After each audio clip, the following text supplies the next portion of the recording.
Ed eccoci qua, bentornati, ben rivisti, ben risentiti. Come state? Come è andata la settimana? Come va la vita di questa nuova primavera, quasi estate, fuori dal Covid? Non so, adesso mi è venuta così. Comunque, questa è una vita Raffaele, per tua informazione, in Italia è già estate di brutto, quindi cerca di renderlo un po' più generale. Potrebbe essere estate, come no, poi dell'altro sotto, che ne so, in Australia non è tanto estate, diciamolo, no? Vi ricordo che in Uruguay è in questo momento autunno, quindi compiangiamo i nostri ascoltatori uruguagi. E che da queste parti, per fortuna, finalmente è arrivata l'estate. Comunque, riavvolgiamo il nastro. Questa è Una vita lontano, la vedi in podcast. Io sono Alfredo Abrozzi, come sempre vi ricordo di iscrivervi ai nostri canali, al canale YouTube, ai nostri podcast, di cliccare sui like, di condividere i video e gli audio e soprattutto di commentare. E insieme a me questa settimana avrei tanti nomi da usare come nickname per presentarli, ma la dico semplice: Piero Carlucci ed Emiliano Pilotti. Sono spiazzato da questa, sarà che la settimana scorsa ero rimasto bloccato in autostrada, per cui non sono nemmeno riuscito a partecipare alla trasmissione. Questa volta mi presenti in maniera civile, sono come dire, obnubilato. By the way, just a quick advertisement, there's gonna be half of this podcast episode in English, as we don't wanna let one of our main guests to be that uncomfortable in participating. Now, palla ad Emiliano, bando le ciance e ciancio le bande. Emiliano, presenta te e i nostri cari ospiti. Allora, intanto mi stava venendo una sincope dopo la presentazione di Raffaele, così lineare assolutamente, che secondo me gli hai allungato 10 euro perché altrimenti non si capisce. Allora, i nostri ospiti, come li potete vedere, se Raffaele li mette sullo schermo grande, così li facciamo vedere un po' meglio, io sono molto contento e devo dire, non li conoscevo, per cui mi fa ancora più piacere, un doppio piacere, perché secondo me abbiamo il mio tipo speciale di personaggio pubblico, cioè una coppia, una bella coppia. Ve li presentiamo, sono Eva e Harper, benvenuti, ciao. Ciao. Sono personaggi pubblici perché hanno una loro attività di cui poi parleremo molto più lungamente su YouTube, ma si occupano di cibo con diciamo così, con tutti gli attributi giusti, tutte le cose giuste, e come diciamo così, come trasmissione poi vi chiamate Pasta Grammar, giusto? Pasta Grammar, perfetto. Ok.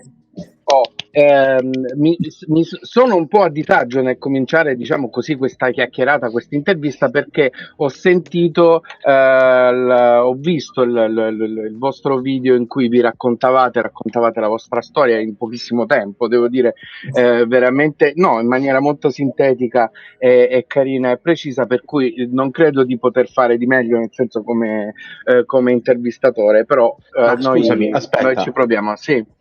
Il nostro standard non è mai fare di meglio, è fare di peggio, per favore. Cioè, ho capito, però io ci tengo, giù, su, dai.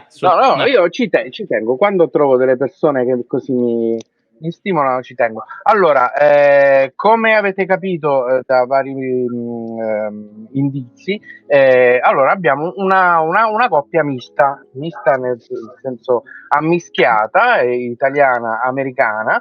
Eva e chi è americano e chi italiano lo facciamo scoprire ai nostri ascoltatori. In questo momento siete dove siete? Me l'hanno detto, ma volevo farlo dire a voi. Noi siamo in Arizona adesso, viviamo a Tucson. Quindi avete trovato una nuova casa, una nuova situazione, un posto diciamo a metà strada tra l'Italia e la California, per esempio, posto che non era uno di quelli da cui siete partiti. Vi siete conosciuti in una maniera molto, molto carina, e come tutte le storie, le belle storie, è un po' complicata, no? Con un po' di giri, un po' di andate e ritorno. Immagino che entrambi non pensavate di formare una coppia mista all'estero o con uno straniero, per entrambi, giusto? Assolutamente no, io ero e sono italianissima al 100%, adoro il mio paese, adoro la mia gente, però poi è capitato di incontrare questi occhioni azzurri e no, la nazionalità gli decade perché davanti ai due occhi così io sono capitolata. E anche dall'altro lato, ovviamente, diciamo così, non hai preso soltanto una italiana, ma anche tutta la sua cultura, la sua storia e la sua italianità, tutto un unico blocco, tutto un insieme, no? So, You need the translation? My English is you do. not so good. It's not so good. My English is very bad, but I'm on the second beer, so maybe I can talk better than usual. So you found an Italian woman, but not only a woman, but also a culture, food, another family, another country. So this was not planned for you, I guess. Yeah, not at all. I'd visited Italy a few times. I was mostly interested in the history. I wasn't terribly involved with Italian food. She just happened to wander into my life, and I was suddenly thrown into this world, and I've quite enjoyed it so far. It's pretty young. Okay, so that's an interesting point, okay? Because you were interested in something about Italy, but you didn't know that you would end up like this. Because yes. As you know, Italian people, but Italian women are also, you have to take all the packages. You cannot just leave the whole package. Not only a woman, all the families and all the things, the cousins. Yeah. Well, the experience I had, there's a big difference between, as an American tourist, visiting Rome and going to see the Colosseum, and going to a small village in Calabria where you're staying with a family and you're experiencing what they eat in a week and on a Sunday lunch, and it's completely different. So I saw a side of Italy that most people don't have from outside have the privilege of seeing. That was actually my first curiosity, and it is basically, can you quickly describe what was the sensation of meeting the family for the first time? Because I believe it was quite a big step. As an Italian, we know that. It was wild. More food than I could possibly imagine. And also just the kinds of food were completely different. This was when I first woke up to the idea that, the Italian food that I've been exposed to my whole life, there's so much more to Italy. I did not expect to go to Italy and have fried potato donuts stuffed with induja. I thought it would be pizza. That would be extreme for us as well. And Eva, tu invece del mangiare americano, adesso visto che siamo partiti subito dalla famiglia americana, che cosa hai trovato di strano, di diverso? Allora, guarda, devo dire che per me è stato uno shock. Nel senso che, io già sapevo che magari il cibo americano non era proprio il più buono del mondo, però arrivare qui ed effettivamente scoprire quante cose, scusatemi, terribili hanno, no? Per me è stato uno shock tremendo, anche perché la prima volta che ho pranzato con lui, eravamo io e lui da soli, lui ha pranzato alle 9:30 di mattina con un barattolo di salsa pronta, con una pasta che non mi ricordo neanche, io l'ho rimosso completamente per la mia salute mentale. E alle 9:30 di mattina questo ci presenta: vuoi un po' di pasta? No, vabbè, questo è pazzo. Per uscire in bicicletta. Mamma mia. È stato terribile, uno shock. Ancora devo riprendermi, perché andando per esempio nei supermercati ogni giorno trovo cose nuove e sempre davvero terribili, orrificanti, cioè. Una cosa inimmaginabile. Allora, questo è nel tempo, diciamo così, diventato per voi un'occupazione, un lavoro che fate insieme, quello di fare video sul cibo italiano, sulla cucina, come si fa per bene, eccetera. Ma prima di arrivare a questo punto, come diciamo così, come avete maturato questa scelta poi di filmare così di andare a toccare questo punto culturale molto specifico del cibo italiano negli Stati Uniti per gli americani principalmente, giusto? Allora, quando ci siamo incontrati, ok, io sono sempre stata una grandissima mangiatrice, a me piace mangiare, io spenderei tutta la mia vita mangiando.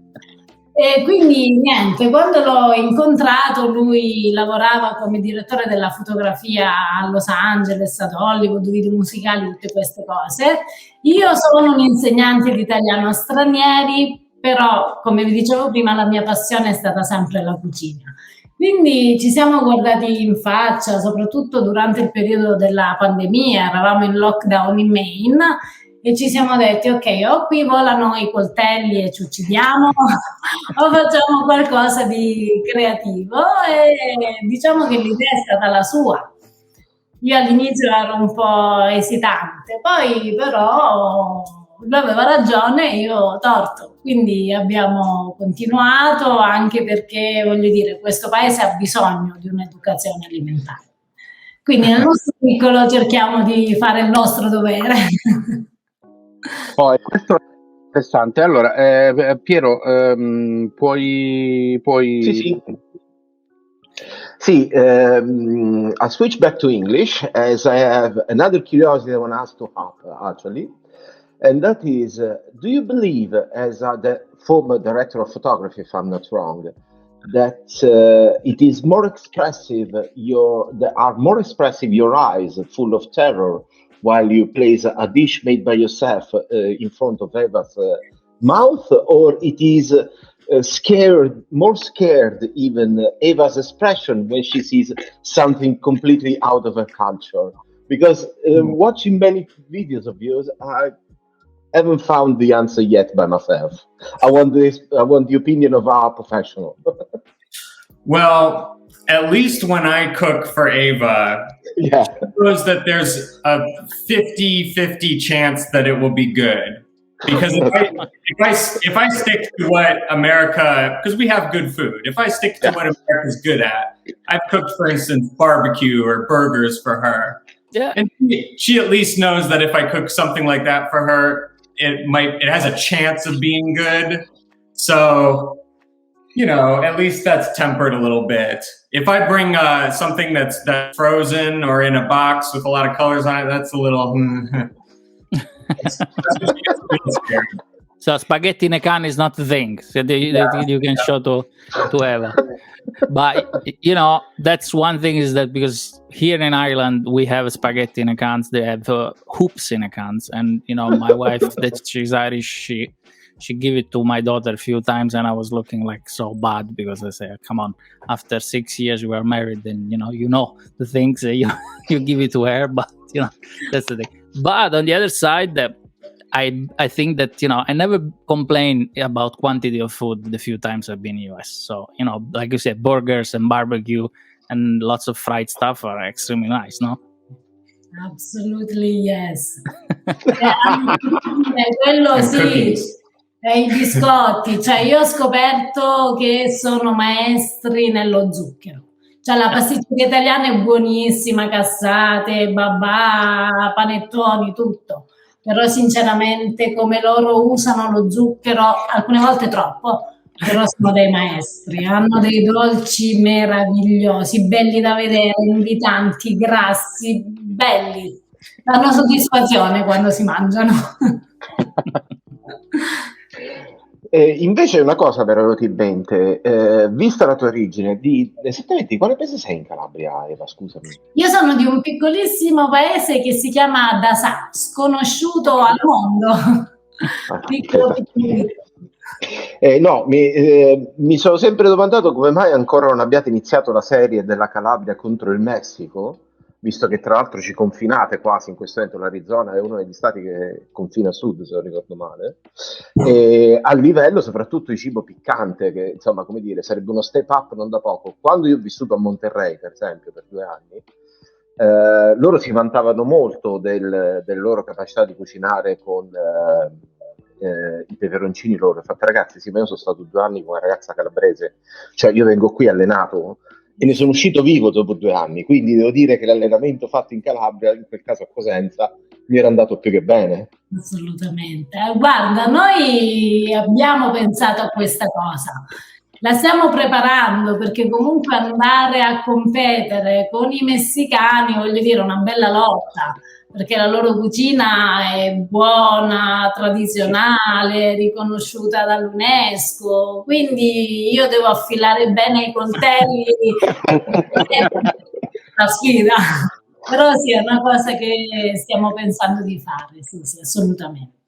Che bello.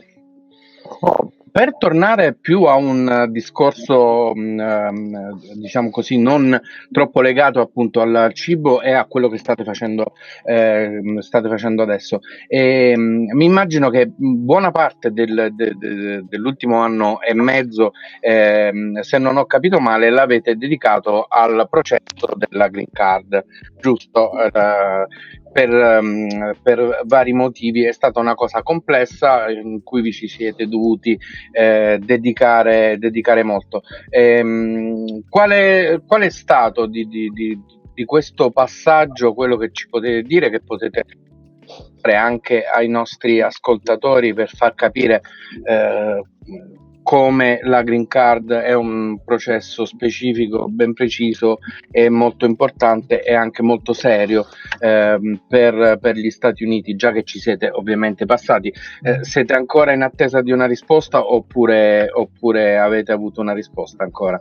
Allora, io sono stata fortunata nel senso che hanno rispettato la tempistica che trovate scritta su tutti i siti, quindi noi abbiamo inviato i miei documenti ad aprile 2020, inizio aprile 2020, e mi hanno dato la Green Card poi a fine novembre, sempre 2020, quindi ci hanno messo 7 mesi e mezzo, 8 mesi. Quindi sono stata fra le fortunate, perché ci sono tante persone che aspettano anche un anno e mezzo. Non è sempre così facile.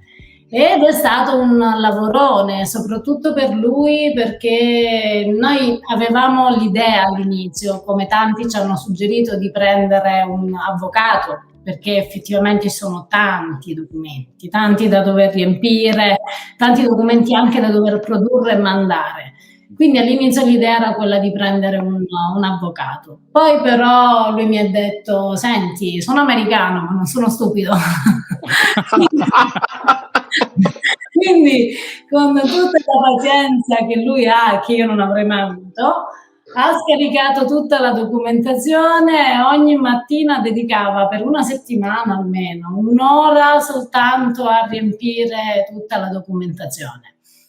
Quindi è stato bravo, perché poi l'unico documento che mancava e che ho dovuto richiedere in Italia era praticamente un mio certificato di nascita, addirittura con i nomi dei miei genitori, cosa che in Italia generalmente non si trova perché il certificato è personale, dicono dove sei nato, nome, cognome, ma non i genitori. In America no, hanno bisogno anche un attestato di chi sono i genitori, dove sono nati. E dopo quello abbiamo dovuto soltanto aspettare. Oddio, io ho dovuto fare anche le visite mediche, perché qui richiedono tutti dei vaccini e non accettano le certificazioni dall'Italia, perché avevo le mie certificazioni fatte dal comune. No, loro vogliono fare la visita, vogliono farti i vaccini. Io ho dovuto rifare tanti altri vaccini. E poi l'intervista, la fatidica intervista che mette paura a tutti. Ce l'hanno fatta a Portland, perché noi abitavamo prima in Maine, ed non è stata brutta poi alla fine, nel senso che sono stati bravi, però all'inizio lui è entrato da solo e io sono rimasta fuori, quindi comunque un po' di ansia, un po' di terrore c'è, perché uno dice vabbè, Adesso che cosa chiedono? Davvero che colore ha lo spazzolino o che colore ha l'intimo di questa mattina? Poi no, poi hanno fatto domande generali su quello, su come ci siamo conosciuti, giusto per vedere se effettivamente era un vero matrimonio, soltanto un matrimonio per me, per trasferirmi qui, però diciamo ce l'abbiamo fatta. Non eri una come si dice, how do they say, a male wife or something like this, they call it Sì, qualcosa del genere. qualcosa Sì. del genere, una sposa per posta o qualcosa del genere. So you actually can disclose which was the sum you've been transferred for the process to be completed. Scusami. You cannot say how much money was a joke, how much money you passed to Harper to get the green card. No money, just lots of food. Yeah, okay, she paid in food. Hanno ripagato un po' con lasagne. So Harper, we are Italian. We are used to crazy bureaucracy here in Italy. This green card process, it's heavy also for you American people. Citizens. It's a citizen. It's a real deal. È una cosa seria. It's really serious. So your approach to this process, the decision to not take a lawyer to do this, it's something about you, no? It means something. It's explain a lot of your view of your relationship and life. No, It really explains that we had no money and couldn't afford it. Oh, so Cercando di essere un po' più poetica, spostandolo su quanto intelligente. Eravamo poveri, non no, però anche a prescindere da questo, no? È un impegno, it's an effort, it's something. A big effort, yeah, it's serious. You can say something about this to explain how this process it's important, why. Yeah, well, it was, it really wasn't that difficult in the long run. It's just very, very daunting, very intimidating, because you just have so much paperwork to find and fill out. And so you look at it, and when I first saw this, I thought, okay, there's no way I can do this. There's no way I can go through all it. It's kind of easy. You just have to do it and go through and be very careful. But it definitely wasn't easy. And it was a frustrating process overall, mostly because, I don't know if you said this, but we just had no idea how long it would take. Mm-hmm. There's no way to know.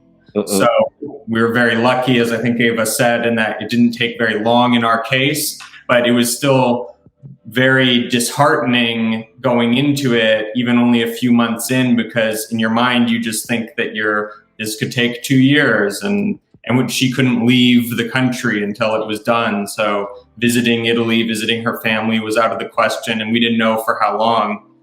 What if her parents got sick? What would we do? How could we go visit them? So it was definitely a stressful process, but we got lucky in the end. Ecco, sì, perché adesso diciamolo in italiano: se nel processo della green card, una parte della documentazione, la persona che fa l'application, quindi poi dopo va via, lascia gli Stati Uniti, c'è il pericolo che poi dopo non si possa più fare questa application, vero Eva? Sì, per loro è come una specie di rinuncia. Prevedono un documento che tu riempi e se loro accettano praticamente ti danno il permesso durante tutto questo periodo di poter lasciare gli Stati Uniti per poi ritornare. Però personalmente, per esempio, io non l'ho ricevuto. Cioè io ho ricevuto prima la green card che il permesso di poter lasciare gli Stati Uniti durante il processo della green card. Quello è veramente snervante, perché ti ritrovi chiusa in un paese che è un continente, però l'idea di non poter prendere l'aereo, di tornare a casa, poi durante il periodo del Covid, quindi con i miei genitori, succede questo, succede quello, è stato un po' stressante, sì. Era ancora più lontano. Tra l'altro, scusa. Sì, No, tra l'altro per chi ci sta ascoltando, ragazzi, prendete bene queste informazioni, perché da quello che leggevo l'altro ieri sul Guardian è esattamente il modello che il governo Johnson sta cercando di implementare, non copiare, però insomma trasferire anche per le procedure di immigrazione e di matrimonio misto nel Regno Unito da quando sono usciti dall'Unione Europea. Per cui, come dire, queste notazioni vi potranno tornare utili in futuro, nel caso insomma altri occhioni azzurri potessero. Un conto agli Stati Uniti, che è un paese molto molto molto grande, un conto all'Inghilterra, che è un paese un po' più piccolo, e lì non è che dove vai? Scozia, dove vai? Fai su e giù la nebbia. So, a parte gli scherzi. And Harper, when you gonna apply for the Italian citizenship? So how is your Italian exams going, preparations going? Like our football player Suarez, you know, I don't know if you know the story, but we can tell I can find you a couple of videos and send it out. But the problem is that in order to keep her green card, Ava needs to spend at least 6 months and a day here. But if I want to get my Italian residency, which I could in theory get, and then my citizenship, I would have to stay in Italy most of the year. Okay. So it's kind of a problem. But the nice thing about America is that Ava can get her American citizenship after just 3 years. So after 3 years, then we can go anywhere. I could get my residency in Italy if we wanted to move there or spend more time of the year there. So, but then she best about Italian food. So if you don't pass that,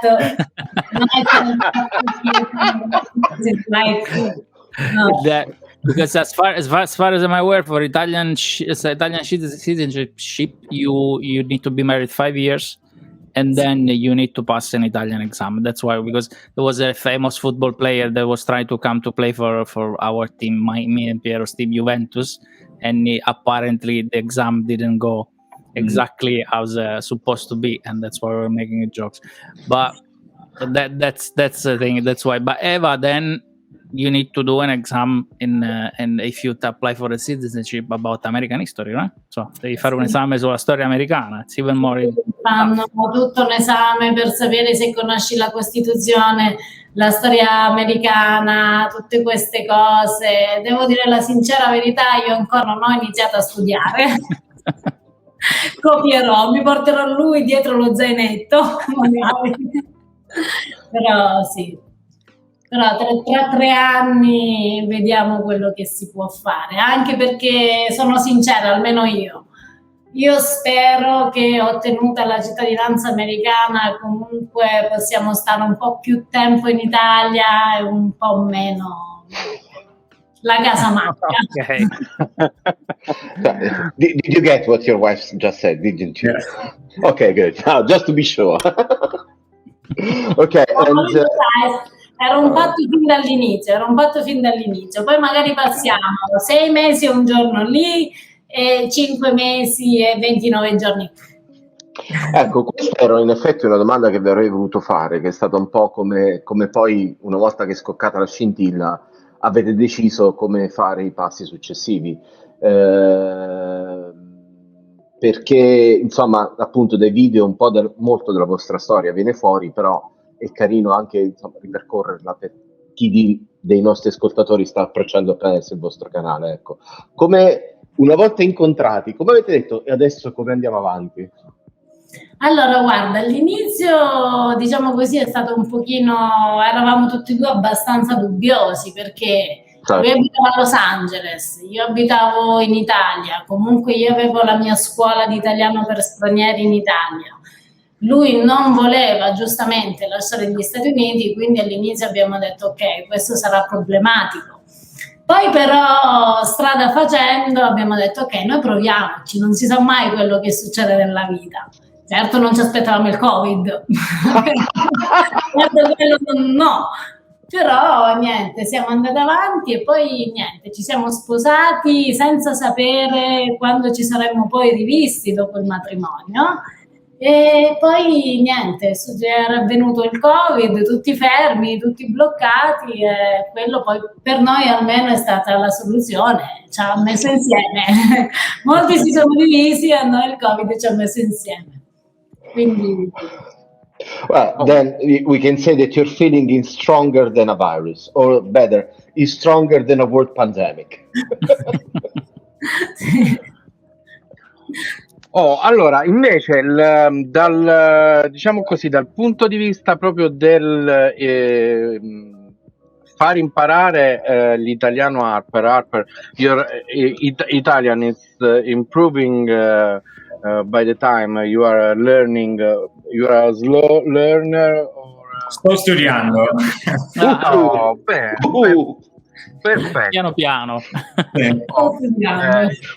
I guess your Italian is better than my English. No, Because, no, are you sure? Because you have the face of that one that knows how speak, but decide to not speak for a reason. Posso capire molto, ma non parlo bene ancora. Piano piano. Piano piano, ok. Piano piano.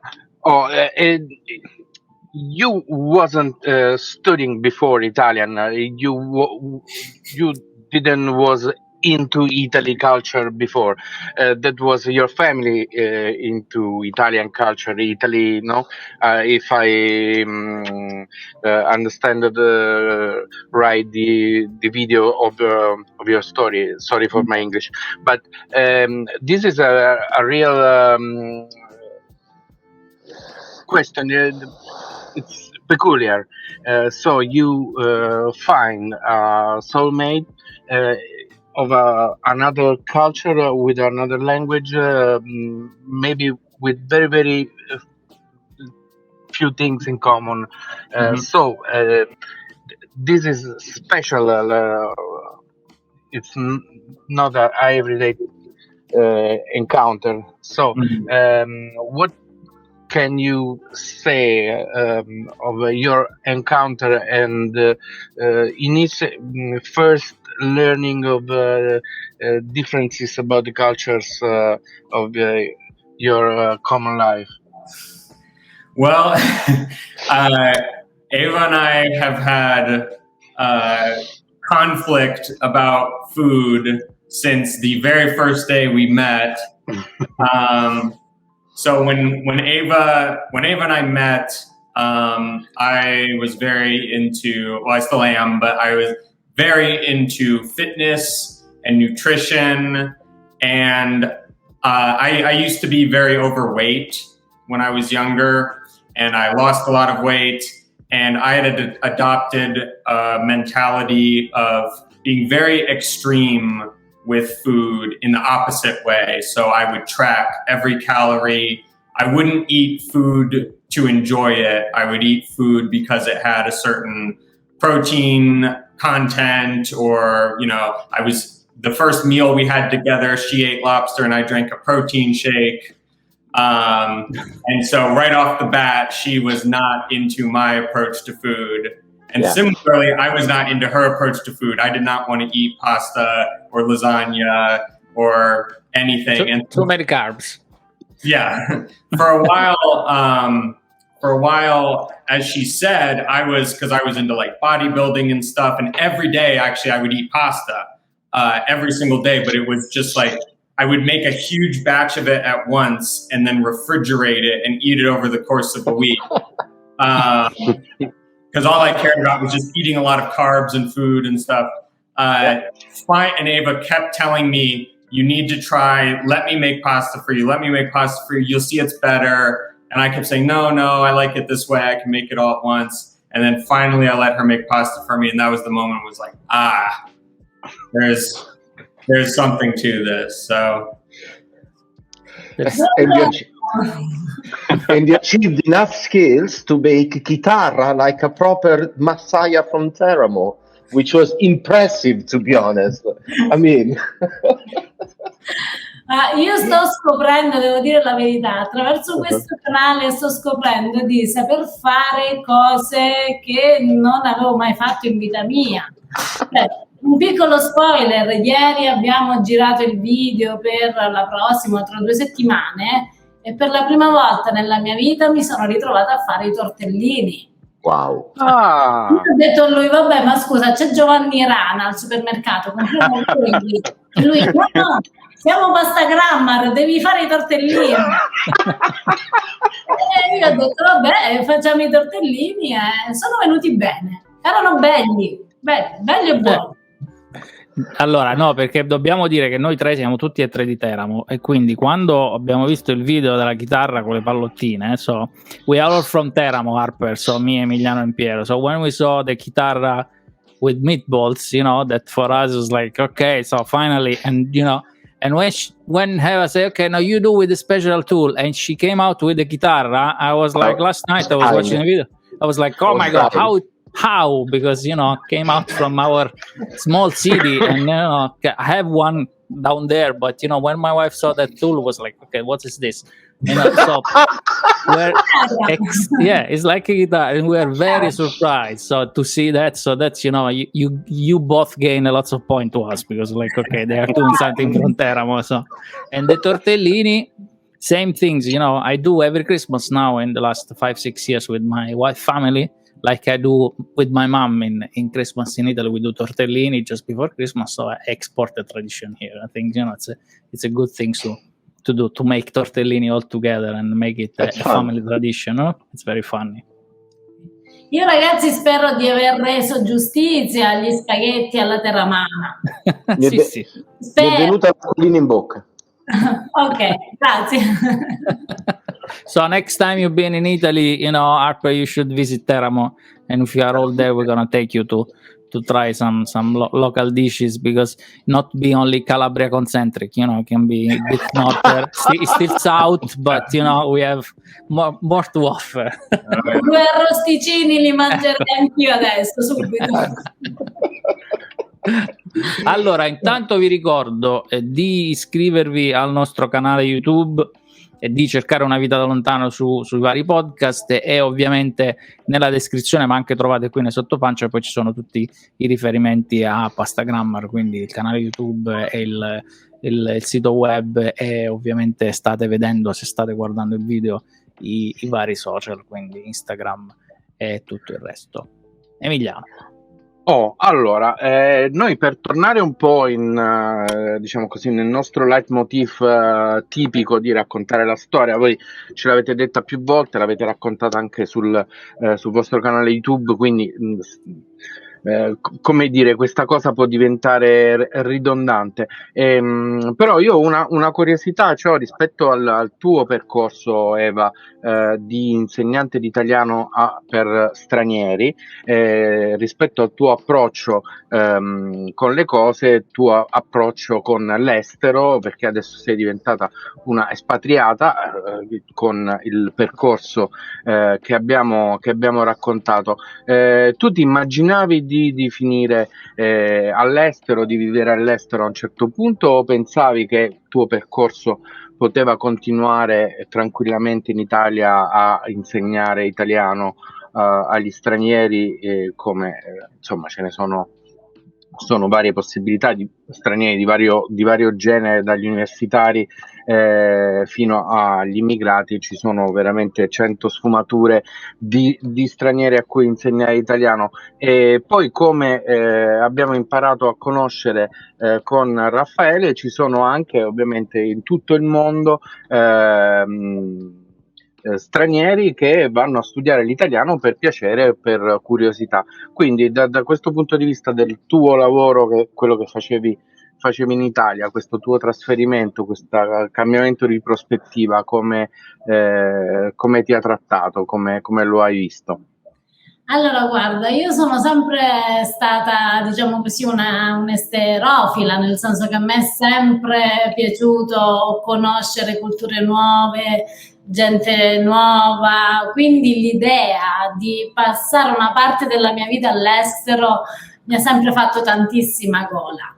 Non ero molto propensa, comunque non mi aspettavo di finire negli Stati Uniti, questo magari no, però diciamo così, l'idea di andare o Francia, Spagna, Inghilterra, ma anche in Asia, perché no, sì, era comunque nei miei sogni. Poi è capitata l'America, anche perché, come hai detto tu, ci sono tanti tipi di stranieri in Italia, io insegnavo italiano a quegli stranieri che venivano ad impararlo, ma soltanto per piacere. Quindi comunque ho conosciuto tantissimi americani e giorno dopo giorno praticamente la mia vita si è trasformata sempre più in stelle e strisce, stelle e strisce, stelle e strisce. Prima di conoscere lui, per esempio, io abitavo ad Orvieto in Umbria e tutti i miei amici erano tutti americani. Quindi alla fine, diciamo così, è quasi venuta naturale fare la valigia e ritrovarmi qui. Devo dire la verità, io mi trovo bene, cibo a parte, ma mi trovo bene. Poi noi ironizziamo molto su questa cosa del cibo e lo sottolineiamo come fattore culturale perché è parte della nostra cultura, però è ovvio che paese che vai, cibo che trovi, a parte quello dei supermercati super preparato eccetera, comunque se vai dove si cucina, comunque si cucina, si mangia bene dappertutto. Questo diciamo, ci sono dei paesi in cui si cucina meno per questioni culturali e di situazioni, però i cuochi possono esserci dappertutto, questo diciamolo. Invece qui non so se sono in grado di fare questa domanda in inglese. Harper, about your job, your expertise area. Now you are working a little bit different than before the COVID, than before you met Eva. Your life is changed also in the work and / job area, no? Yeah. So this change in your life, you have enjoyed this change, but what can you say about this very big change? I mean, for a professional. I'm enjoying it tremendously, partly because I feel like my life has come full circle. When I started filmmaking, I started getting into filmmaking when I was a child, and the very first phone that had a camera on it came out, and you could only take 10-second videos on it. Yeah. So I had to be very creative as a kid, and I would make an edit. It was the first time you could edit on a computer, and I would edit videos, and that's how I got into filmmaking. And that was back in Maine, where I grew up. And then I went on and I studied, and I ended up moving to Hollywood, and I worked on big movies where I was in charge of big crews and big trucks full of equipment and very sophisticated. And now my life has come full circle where we're no longer in Maine, but I was back in Maine in my old hometown making videos with my phone again. Yeah. So I did the spin and return it. So ha fatto il giro. Okay. Yeah. But actually, that's one my curiosity. Your channel grew up very, very fast in like a year. So, and it was more, the content. So was the topic of the channel, or you put in all the expertise you have in terms of, digital marketing and just because, we can say to all the people listening that there is a different type of job you can do even from an expat. Come espatriato puoi fare un altro lavoro che è anche quello di videomaker. So, I mean, we did no promotion or marketing or anything other than just sharing our links on like our social media, which no one knew about anyway. We really just put the videos out there and we're lucky in that people enjoyed them and watched them and shared them. We didn't do a lot of external stuff to promote the videos. Scusami Piero, Vai. tu Emiliano diceva prima insomma del lavoro che facevi prima, ma adesso pensi che questo sia quello dello youtuber, sia il tuo nuovo lavoro, oppure pensi che a un certo punto tornerai a fare l'insegnante o qualcosa, magari un canale YouTube dedicato alla lingua o all'italiano, forse, no? Allora, guarda, qualche settimana, quando ancora eravamo in Italia, quindi quasi un mese in Italia, quasi un mese fa, abbiamo praticamente promosso le lezioni di italiano, le mie lezioni di italiano. Quindi io sto lavorando come insegnante ancora adesso, e diciamo la verità non l'ho mai lasciato, anche perché quando ero qui in America comunque avevo degli studenti che abitavano in Italia, sempre stranieri, o degli studenti in Giappone, quindi comunque con Zoom, Skype io ho sempre continuato a fare lezione. E la sto facendo anche adesso, un po' più full time, perché abbiamo avuto tipo 25-26 studenti adesso, che mi occupano tutta la settimana, più o meno. Poi il sabato arriva lui con Pasta Grammar e la mia settimana e la mia vita è andata. Ok. Forse Piero, Emiliano, non so chi. Sì, no, io avevo in realtà la cosa divertente è che la prima volta che ho conosciuto il vostro canale ho usato un vostro video come un'arma, perché avevo un coinquilino svedese che adorava la New York Style Pizza, e quindi io ho mandato esattamente le tue reazioni di fronte a quella cosa, ho detto guarda come reagiamo noi italiani a questa cosa. Però, a parte questo, in realtà la domanda è per Harper. So I switched to English again, and it is, you basically have grown up on an area of the mainstream, let's say, of the biggest cities in the US. Am I correct? You are from Maine. Is it true? I moved around a lot as a kid, but I grew up primarily on a small farm in Maine. Mm-hmm. And do you believe that was, let's say, like a common background that you could share at the beginning of the relationship with Eva, and that is something that helped you both grown up as well together? Because, I mean, even the area where Eva came from, and even Orvieto, that I know very well because of personal history, let's say, they were off the biggest mainstream in Italy as well. Do you believe that was let's say an ingredient of your good recipe? Sorry to.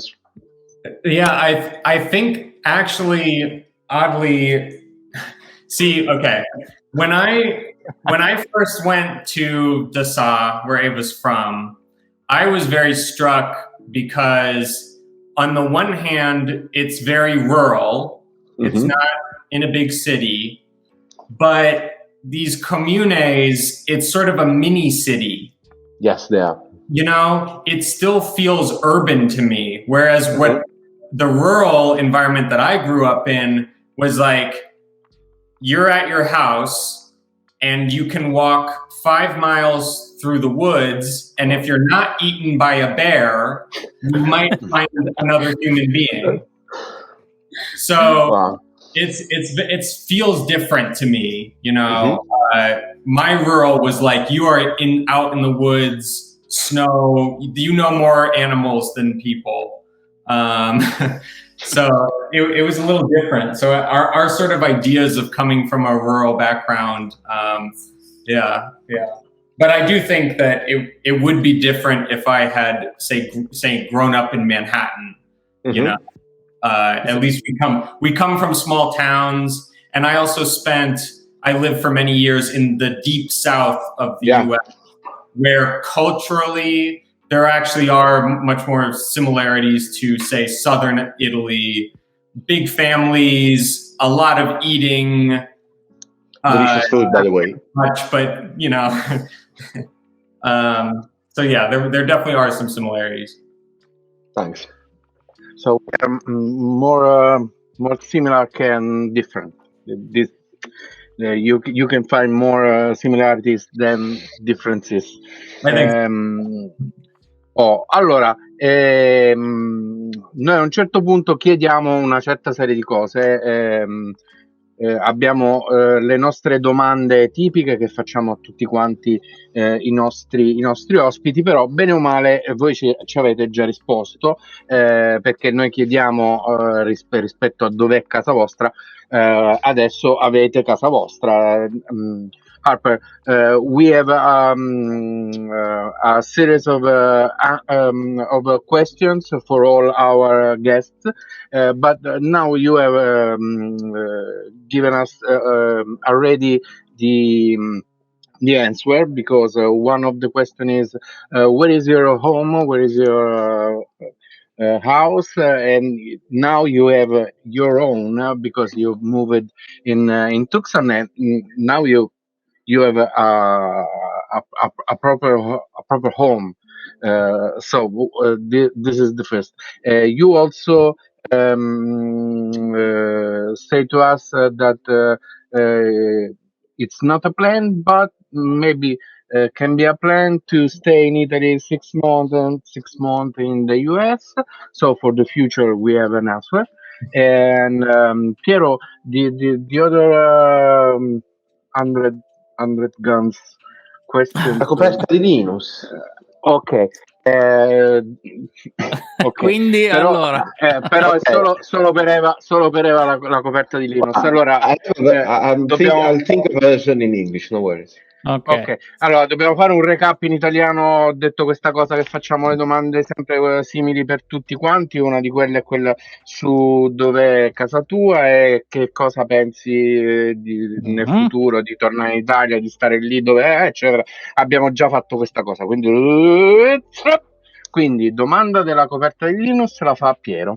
Ok, qual è la cosa che, materiale o meno, non sei mai riuscito a lasciare dietro l'Italia nel momento in cui sei andata via? Quindi può essere sia una cosa affettiva, un pensiero, come letteralmente la fotografia del posto dove sei nata, non so, quale può essere. Allora, io ne ho due. Ah, vai, figo. Io ne ho due. Allora, una che ho portato sempre con me da sempre, da quando ho iniziato l'università a Roma, perché ho studiato a Roma. Mia mamma mi aveva regalato una caffettiera piccola Bialetti e io quella la porto sempre con me. Cioè, quella ormai io sono vecchietta, ho 39 anni, quindi 20 anni che viene con me in giro per il mondo. Sempre.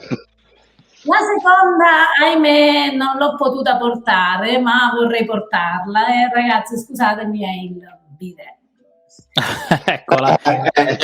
In questo caso della settimana scorsa, ecco, la settimana scorsa abbiamo avuto Chiara che canta proprio senza bidet. Quindi... Cioè, proprio io vorrei fosse la mia coperta di Linus, ma fisicamente non posso. Prima o poi trovo il modo. Si può fare un business. Harper, was your Linus blanket when you are in Italy? If there is something you cannot really, you need to have it, or you need to for a man you home or something like this. Absolutely. Those protein shakes I was talking about earlier, they come with me. Okay, so Italian meat is not enough. You need to have your protein shake. Yeah. Lui, scusatemi ragazzi, lui proprio viaggia con i barattoloni enormi. Io avrei bisogno di quello spazio per un po' di parmigiano, che ne so, caffè. No, lui c'ha questi barattoloni enormi e quindi mezza valigia è per le sue if you allow me, actually, there was, let's say, a reverse kind of question I wanted to ask it to you, still referring to the Linus blanket, and it is, what would you like as a part of the American culture to stay always with Eva, even when she's traveling abroad? Oh boy. Well, I did this question trying to sound smart, So good question. It's a good question. I'm struggling to come up with an answer. Okay, you can answer on the second episode. It will be hosted by us in about a few months, and in the meantime, you can study that. I'll think about that. Yeah. No, okay.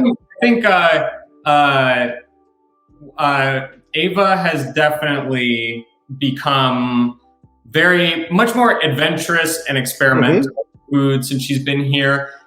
Still this has not changed and will never change. Will never stop defending like authentic Italian cuisine. But in terms of trying new foods and her own recipes, I've noticed that about her, and I like it, and it's fun. And we even together, we have fun cooking in the kitchen and trying new things. She's especially very creative when it comes to using leftover food and stuff. So like I've noticed that about her. It's been developing, and it's fun. So that's one good thing that I hope she keeps on doing. Yeah, that's a skill that you generally develop when you go to university, because you don't have enough money and you need to cook something to remind you home. So they say, what's in the fridge? And you make it. So that's instead to go to KFC or McDonald's, Italian student that just cooking at home because it's saving some money. So that's probably it is. No, it's very interesting, and we are like almost finished, so siamo quasi arrivati, ci mancano poco meno di 4 minuti, e allora cominciamo con l'ultima domanda, Emiliano, un italiano in inglese, insomma, come vuoi. Oddio, l'ultima domanda, giocate tutte di ultime domande, no? Allora, cominciamo con quella in italiano, poi quella in inglese la fa Piero. Allora, Eva, se dovessi pensare a una cosa, un consiglio o un pensiero per chi sta in Italia e pensa di non trovare quello che cerca, non sa se questa è questa vita che sta facendo quella giusta, che consiglio potresti dare per testare un'esperienza diversa all'estero, che poi non si sa mai dove ti può portare, perché quello che è successo a te, no? Non sai come cominci, non sai come finisci, no? Alla luce di questa tua esperienza, che cosa puoi consigliargli? Allora, guarda, quello che io mi sento di consigliare è di non avere paura del cambiamento. Nel senso che all'inizio posso capire, cioè soprattutto se non sei soddisfatto con la tua vita in Italia, che capita a moltissima gente, a moltissimi giovani soprattutto, se non sono soddisfatti, se non si sentono realizzati, molte volte sono frenati dalla paura dell'ignoto, ma non so quello che succede, lontano da casa. Ragazzi, la casa è il mondo, casa nostra è tutto il mondo, quindi devono avere il coraggio di prendere la valigia, di rischiare, perché nel 99,9% dei casi va bene. Poi l'Italia è sempre lì e casa è sempre lì. Ci si torna, mamma, papà, cibo, amici, però rischiate, perché il rischio molte volte viene ripagato. Ok, grazie della risposta, Piero, per la domanda in inglese.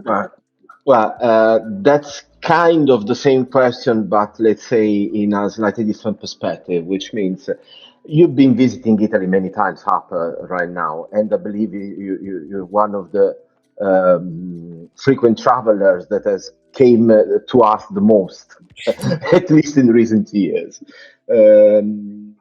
I wonder, what was the thing you were, not scared, but afraid the most while traveling in a foreign country with such a different language structure and functions?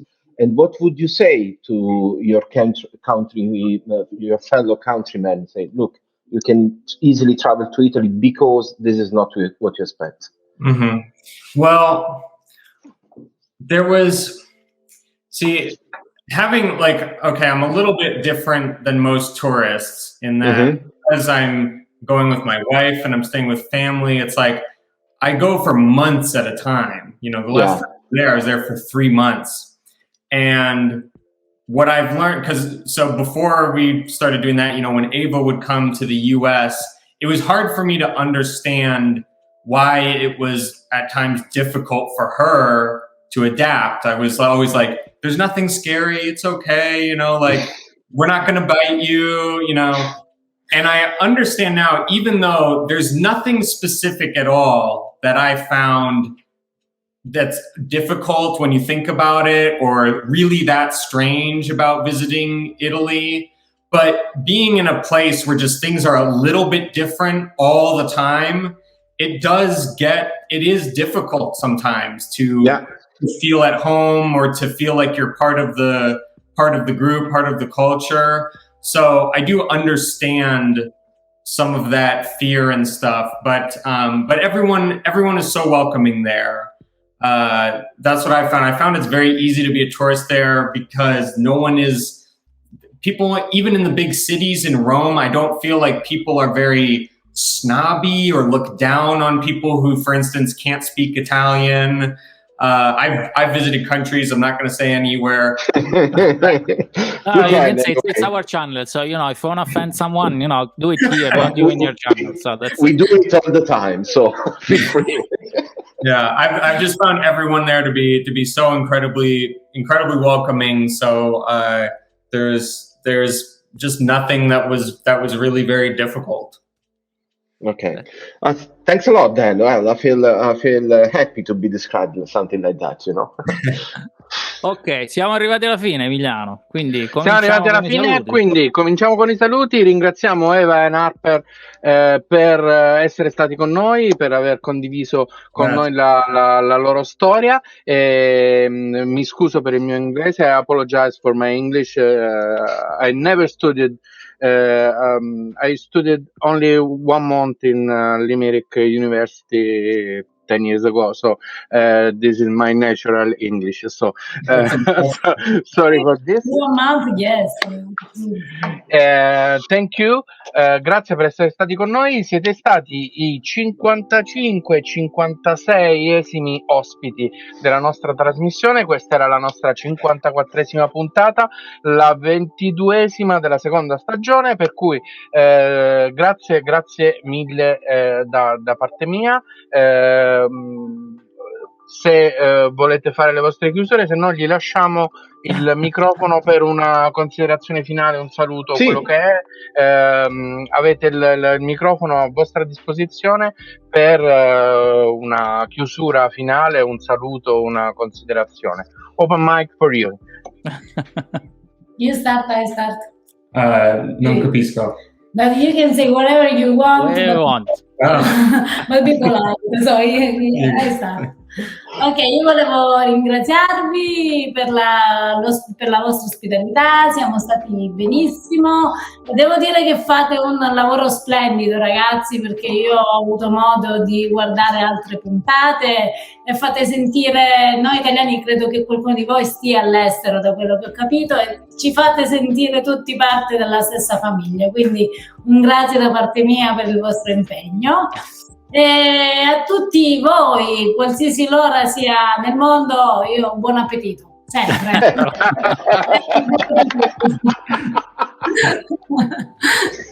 I probably can't add anything that Eva didn't say better than I could, and also in Italian, which is a plus, but grazie mille. I especially am so grateful to the Italian people for, as I've said before, being so welcoming and sharing their amazing culture with me, which I've come to love more than I ever thought in my life I would. I did not know a few years ago that my life would be centered around Italian food, but I'm very glad it is. Piero. Benissimo, quindi gli appuntamenti sono i classici, come sempre ci rivediamo domenica prossima, quindi il 20 giugno, per l'anteprima, orari standard, 18:30 BST, 19:30 CEST, 20:30 EEST, o se siete divenuti fan della prima ora di Evan Harper, ma vi siete sbagliati perché invece di andare a Pastagramma siete andati semplicemente a Gramma, che è a Matanzas in Cuba, dovete connettervi alle 13:30. Speriamo la connessione diretta. Detto questo, saluto finale da parte di Raffaele e un grazie davvero da parte mia, che, come dire, vi conosco da prima che questi altri due roschifiguri sapessero chi siete.